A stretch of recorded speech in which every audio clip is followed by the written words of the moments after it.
Vous aimez les yéyés parce que les autres copains aiment le yéyé. Oui, oui. Et dans le yéyé, que préférez-vous? Johnny Hallyday, Sylvie Vartan. Elle a enchanté plusieurs générations de Français. Aujourd'hui encore, La plus belle pour aller danser demeure un véritable objet de culte à travers le monde. Éternellement associée aux 60s, la vie tumultueuse de Sylvie Vartan fascine. Mais connaît-on vraiment Sylvie Vartan? Pourquoi sa famille a-t-elle dû fuir la Bulgarie? Et que sait-on réellement de son mariage avec Johnny et de leur rupture fracassante? Sylvie Vartan voit le jour le 15 août 1944, en Bulgarie. Son père Georges Vartan est attaché de presse à l'ambassade de France. Sa mère, Ilona, s'occupe de Sylvie et de son grand frère Edmond, que l'on surnomme Eddie. Peu après la naissance de Sylvie, la Bulgarie est envahie par les troupes soviétiques. Les Vartan sont alors chassés de leur maison par la milice locale. La famille décide alors de s'installer à Sofia, la capitale. Malgré tout cela, Sylvie est une enfant pleine de vie. Elle aime chanter, danser et jouer la comédie. Un soir, alors que des amis de la famille sont venus dîner, elle improvise une pièce de théâtre qu'elle joue devant les invités. L'un des amis présents à cette soirée lui propose alors un rôle dans son prochain film. Sylvie, qui n'a alors que 7 ans, est ravie.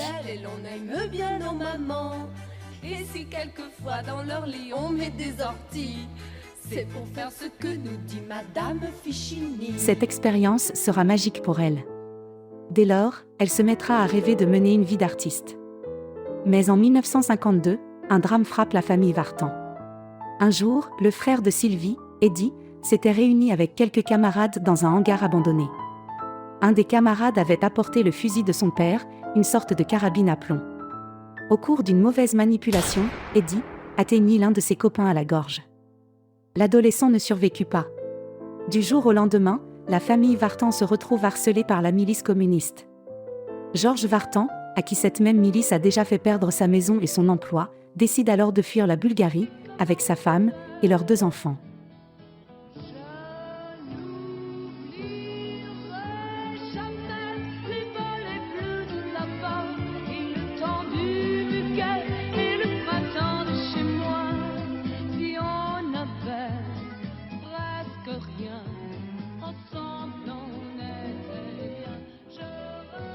C'est ainsi qu'après 3 jours de voyage en train, toute la famille débarque avec les valises sous le bras à Paris, un triste soir de décembre 1952. Et vous connaissiez la France? Non, moi je ne connaissais pas du tout.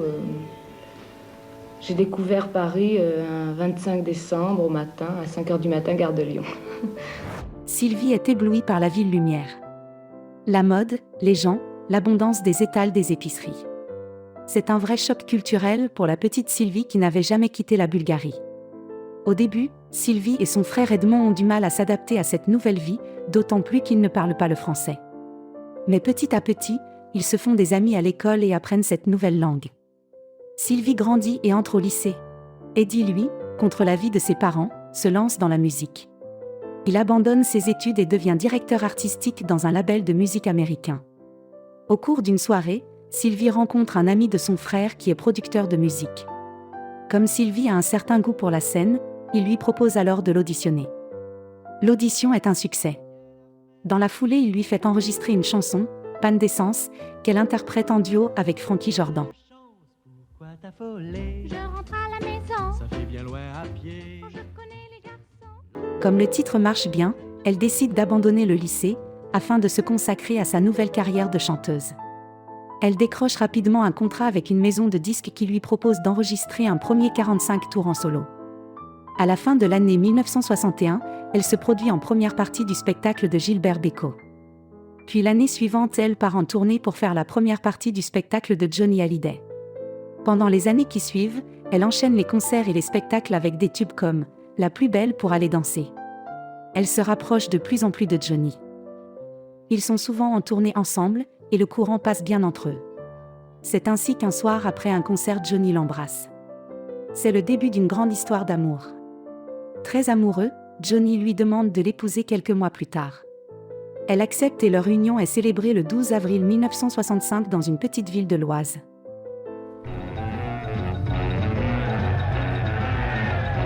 En la mairie de Loconville et dans la plus stricte intimité, Sylvie Georges Vartan, dans une robe d'organdi qu'elle n'a pas cousue point par point, va prendre pour légitime époux Jean-Philippe Léo Smet, plus connu sous le nom de Johnny Hallyday.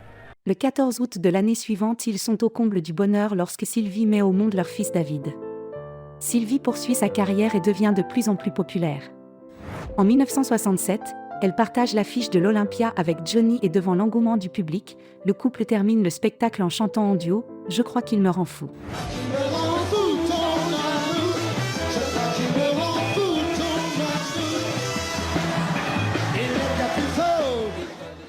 Le succès est au rendez-vous.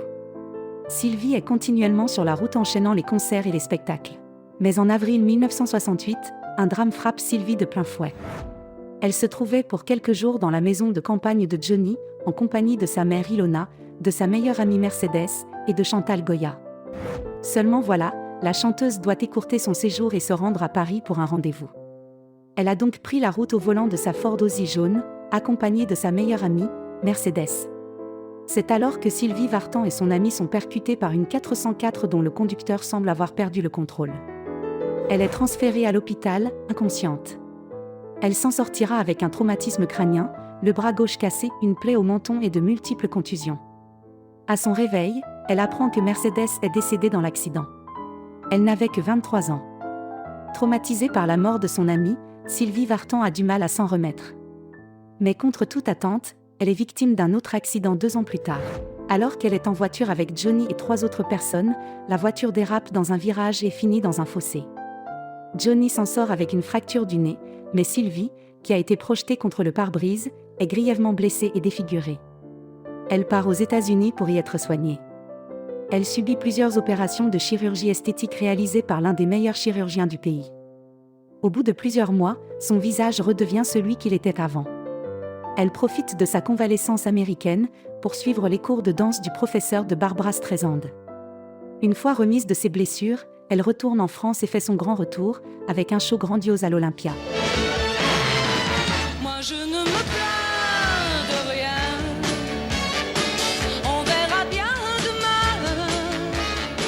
Je sais qu'il y a du grain. Elle enchaîne ensuite les tournées sur les plus grandes scènes françaises, ainsi que les duos à succès avec Johnny parmi lesquels « J'ai un problème ». Mais cette vie sur les routes met leur couple en danger, ils se disputent de plus en plus. Les infidélités du rocker commençant à faire beaucoup de bruit. On lui prête notamment des liaisons avec Catherine Deneuve ou encore avec Joël du groupe Il était une fois. Visiblement consciente qu'elle n'est plus la seule femme de son mari, la chanteuse sent qu'elle est en train de le perdre. Mais comme un malheur n'arrive jamais seul, Sylvie connaît également un autre drame en 1974. Cette année-là, Sylvie Vartan est victime d'une fausse couche. Elle perd le bébé dont elle rêvait. À partir de ce moment, rien ne sera plus jamais vraiment pareil entre Johnny et Sylvie. Je ne suis pas un journaliste indiscret, je vais simplement me contenter de vous demander si on parlera maintenant séparément de M. Hallyday et de Mlle Vartan. Ils finissent par divorcer en 1980. Cependant, Sylvie Vartan avoue qu'ils sont toujours restés très proches.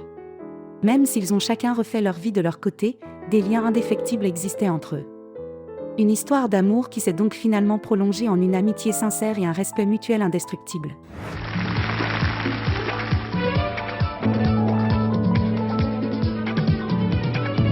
Je m'amourais d'ennui dans la vie de fer.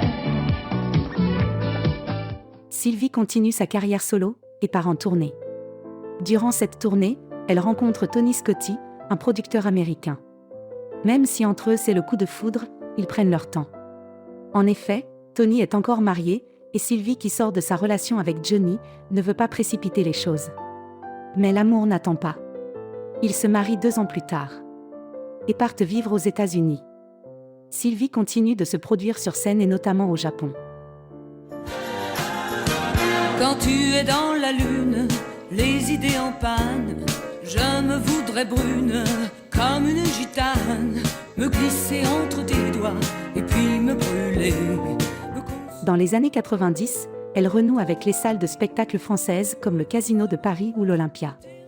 Elle est restée très proche de Johnny et participe même à l'un de ses concerts en 1993. En 1995, son fils David accueille la petite Ilona. Sylvie est ravie de devenir grand-mère. Mais le rêve de Sylvie est d'avoir un autre enfant. Le temps passe et elle n'y parvient pas. Avec son mari, elle décide alors de se tourner vers l'adoption. Ne me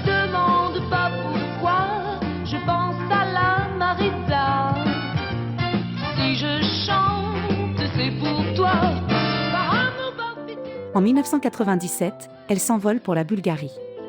C'est là qu'on lui présente la petite Darina, qui est alors âgée de 7 mois. Sylvie et son mari sont fous de joie. Ils rentrent avec leur petite fille. Installés à Los Angeles, ils essaient de protéger leur fille des médias. Sylvie s'éloigne un peu de la scène afin de profiter de sa fille adorée. Cette année-là, son fils David accueille également sa deuxième fille, Emma. C'est une grande joie pour toute la famille. Quand Darina grandit, Sylvie fait des allers-retours entre les États-Unis et la France pour se produire sur scène. La meilleure fille en moi n'est pas celle qui t'aime, tu ne la connais pas. Celle-là passe ses nuits à rire. En 2009, elle donne un concert en Bulgarie puis rejoint Johnny pour chanter avec lui au Parc des Princes. Elle continue de se produire à travers le monde et fait une apparition au cinéma. En 2015, elle apprend que Johnny Hallyday est malade. Restée très proche de lui, elle le soutient dans la maladie. Mais en 2017, Johnny Hallyday perd sa bataille contre le cancer et meurt le 5 décembre. Le décès de Johnny est un grand choc pour elle. C'est très émue qu'elle assiste à ses obsèques. Accablée par le chagrin, elle décide d'enregistrer un album hommage à Johnny. Avec toi, dans lequel elle reprend 13 de ses chansons. Elle fait également une série de concerts en hommage à son ex-compagnon. Lors du dernier concert, son fils David la rejoint sur scène pour interpréter la chanson « 100% » qu'il avait composée pour son père.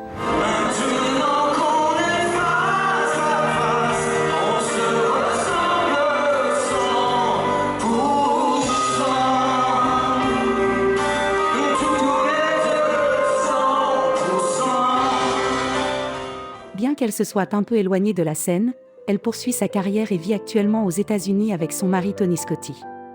Plus récemment, Sylvie Vartan s'est exprimée avec émotion sur le conflit russo-ukrainien.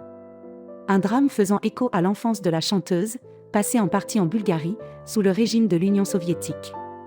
Pour soutenir l'Ukraine, l'interprète de La Plus Belle pour aller danser a sorti un album exceptionnel dont les profits seront intégralement reversés à l'UNICEF pour venir en aide aux Ukrainiens.